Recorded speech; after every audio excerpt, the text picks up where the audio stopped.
Thank you, everyone, and welcome to Finding Your Voice. I am so excited to have my special guest with me today, and I want you to know who she is. I want you to follow her. I want you to really connect with her because she's a jewel, and you're not going to be disappointed. I have with me today Tina Siemens, and until you hear her story. She she immigrated to Somali. Now, Seminole. see, Seminole. I remember the name, Seminole, Texas, from Mexico. And she says that she became a citizen October 31st, in 1986. And she said it's been an absolute privilege to integrate and to become a thread in the fabric of the United States. We are all so fortunate. She met a beautiful man and who's still her husband 33 years later. That in itself is a testimony, something worth spreading and sharing. And his name is John. She's the proud parents of Jonathan and Christopher, and they too have lovely wives as well. And they have four grand loves. I love that title, grand loves. And they call her Oma and Yes. Opa. I love that. They are the proud owners of JW&T Inc., specializing in residential and commercial construction. And she says it has been a privilege to give back to the community by serving and volunteering on different boards, being a liaison between the different cultures of their community, and building on their similarities instead of our differences. I love that statement. She was named the Citizen of the Year in 2015 in Gaines County and honored beyond measure. Mm. And I want you to know that she has three books out, and the one that stood out, two books out, I'm sorry. The one that stood out for me and that I read is called The Little Sandals That Could. And although it was designed for a younger audience, older audiences will love the story. I loved it. And it's her story of migration and through the eyes of an 8-year old, but it felt so different. It didn't feel like an 8-year old. All glory to God is what Tina says. For for no other foundation can anyone lay than that which is laid, which is Jesus Christ. 1 Corinthians 3:11. Everyone, please welcome to the platform today, Ms. Tina Siemens. Thank you so much for having me, and what an honor it is to be your guest. I am looking forward to seeing what God will bring out of this conversation. I hope so. Well, since this is a podcast that's designed to help those out there sitting maybe on the sideline thinking about what they should be doing, God is pouring upon their hearts an assignment and they have not budged or moved for fear or because they don't know what to do next. Or maybe it's somebody that God has already placed on the track of what they should be accomplishing and they've met some hurdles, some challenges, some threats, some resistance, and they may need to hear something that will keep them motivated and encouraged to keep moving. So let's begin with our questions. And so based on your journey with all you've accomplished, and we said before the show, this has been 24 years in the making. So people, she didn't just walk into the arena, write two books and start a museum. There were other things that had to happen. So we just want to ask Tina, what were your struggles or obstacles in the beginning, and how did you overcome that? What kept Well, you going, Tina? thank you for that question. That is a powerful question, and it is a working process that the results, the trials, the temptations, it did not happen all in a 24-hour period, like you said. It was a working process. When, like you said, on the in the little sandals that could, I was 8 years old when we immigrated to West Texas, and the I love genealogy. I love doing the study of our history because our history is what roots us.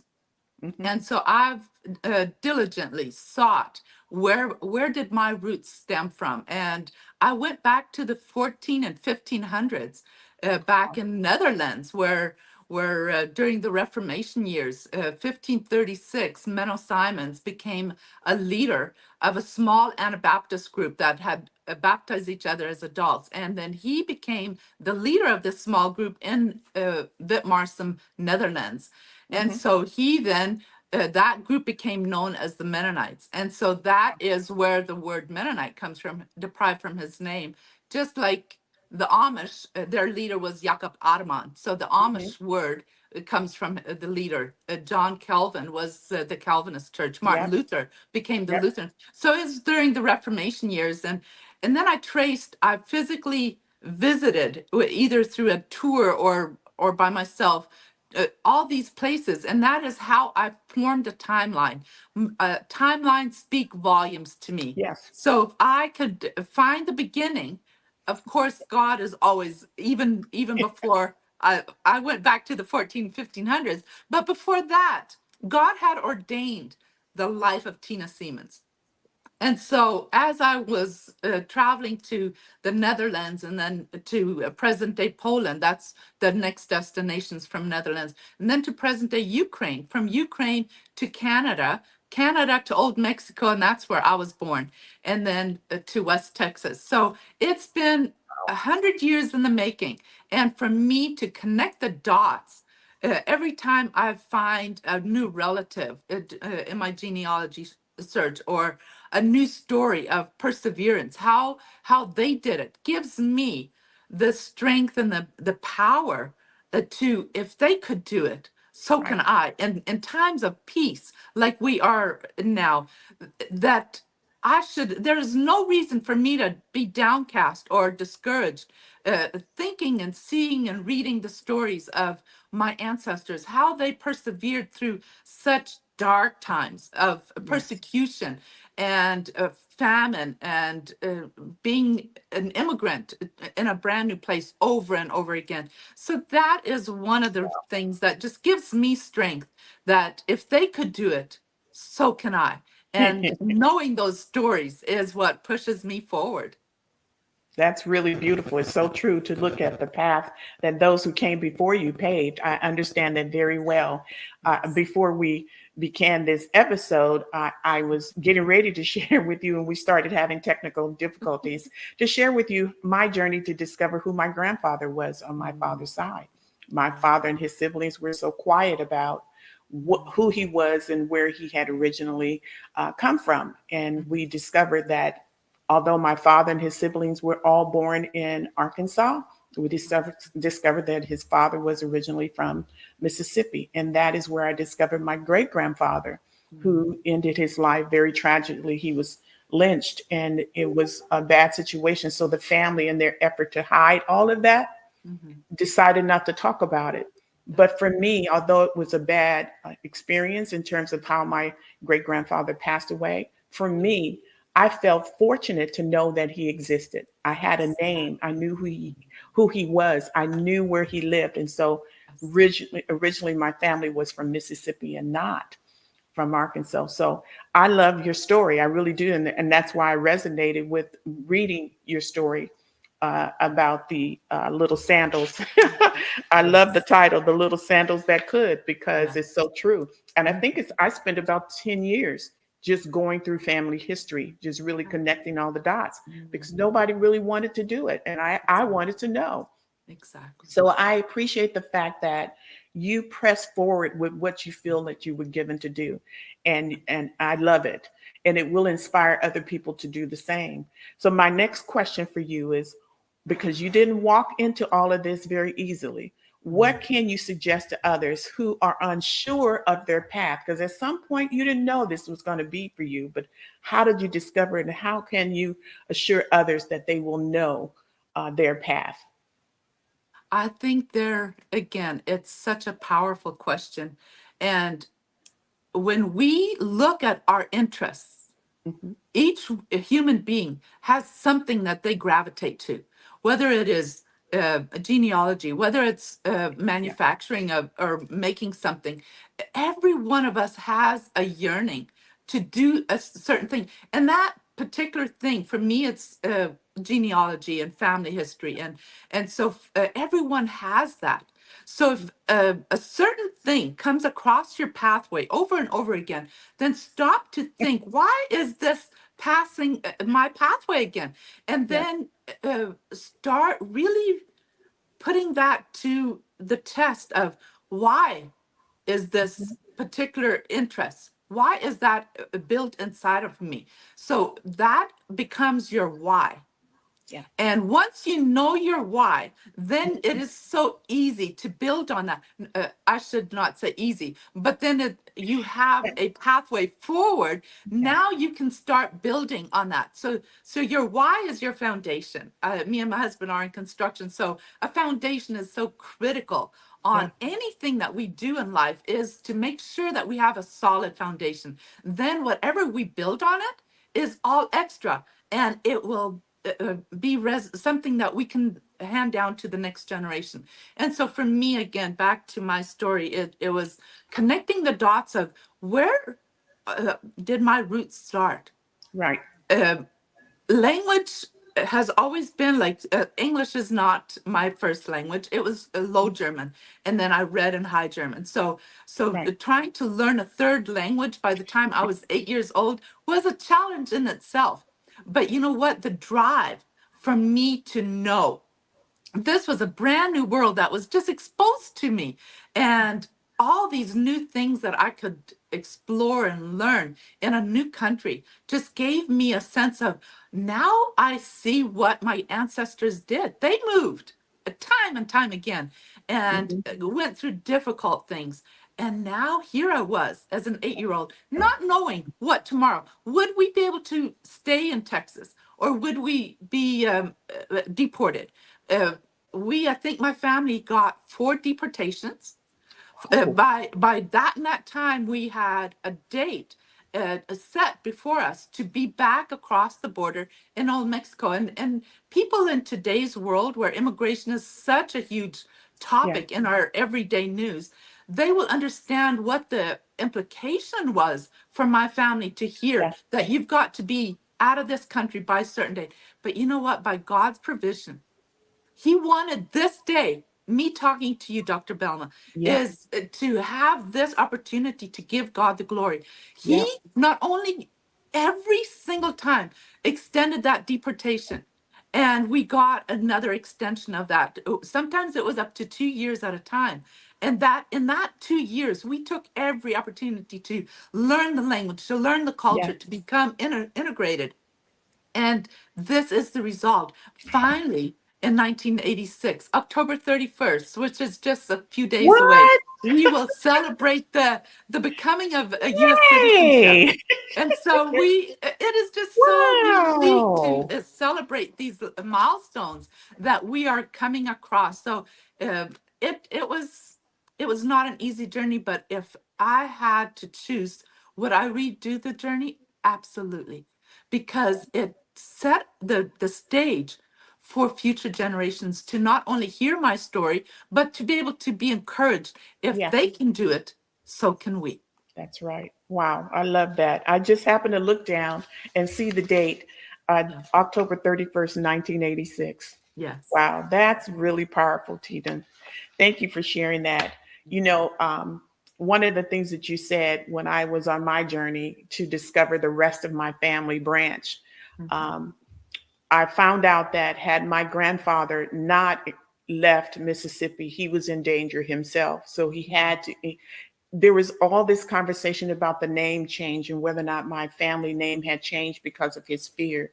After his Mhm. father was killed, he left fearing for his life, established a life in Arkansas and changed his name. We thought the Mhm. last name, but he never changed the last name. He Oh, only changed his first name. So that was really some assurance as yeah. well to know that my family's last name remained intact. But I Yeah. also discovered that there's a lot of folks with that same last name in Mississippi. So that's on my list of things to explore Yeah. more. Are Mhm. there family? Mhm. Is there family still in Yeah. Mississippi that's connected to us? That's So I correct. love what you said, because the hurdles are there. And then we look at who came before us to make sure that we're honoring their memory. And so what you Mhm. have done is really beautiful to honor your father's memory, your grandmother's memory, grandfather's memory, your mom's memory. All of that gets to move on. And then you now have grand loves, as you call them. I love that set of Yes. grandchildren, grand loves, and Mhm. look at what they get to grow up understanding. So that's Yes. really powerful. I Mhm. want to ask you another question, and this has to do with what I call a wise counsel. And a Mhm. wise counsel to me are those people who have that insight that you value. What their it could be their faith, it could be some wise wisdom that God has given them over time through experience. But that wise counsel sometimes can leave you, can give you the right words so that you know what's next for you. They can really speak into your life when you're unsure, you have questions. So, what would you like to leave with the audience in terms of your wise counsel for someone who's sitting on the sideline like you, unsure of what to do next? Because we didn't have a book to read in terms of the journey. You didn't have you couldn't go Google what to do next in terms of your journey. So what can you share with them, some wisdom with them, so that they can take with them and it will help them to push forward? Thank you for that question. Utmost is the subtitle of my first book, Seminal. And the Mhm. subtitle reads, Some People Never Give Up. Yes, yes, That is the ultimate, yes. ultimate. If you do not give up, then you will, some days you may not move forward, but maybe an inch. But being in the forward motion at every single day that you live will eventually get you to gain more ground. And life itself is a process. It's a day to day. We were on a podcast this morning together, and I said, I will often ask, which day out of the year is the only day that we can do something? And that is today. Yesterday is gone. Tomorrow we don't have yet. It Yeah. is today. So if you work today and you did not give up yesterday, that means that you are here today. And this gives you a brand new opportunity to write a new link. Like, think of life as a chain. We add links to it, and others add, like you're speaking, giving my voice a platform. Yeah. And so other people give us opportunities. God directs and we follow. So if we Yes. do that, then and not give up, then who knows what tomorrow will bring. And that is the most powerful encouragement that I would give anyone. If you feel stuck, then regroup, rethink of your why, and then move forward in adding to that, because it's a building block. It's a building of a chain of what do you want your future generations. You and I did not, like you said, Yeah. have a book that we could go read, but there's archives. There's so much available in our world today that you can Google, that you can go to physically, and speak to your family members, the older ones. We so often dismiss the Mm-hmm. senior citizens in our world, but they are filled with stories Whoa. and connections. So go speak to your elder people in your family or in your community.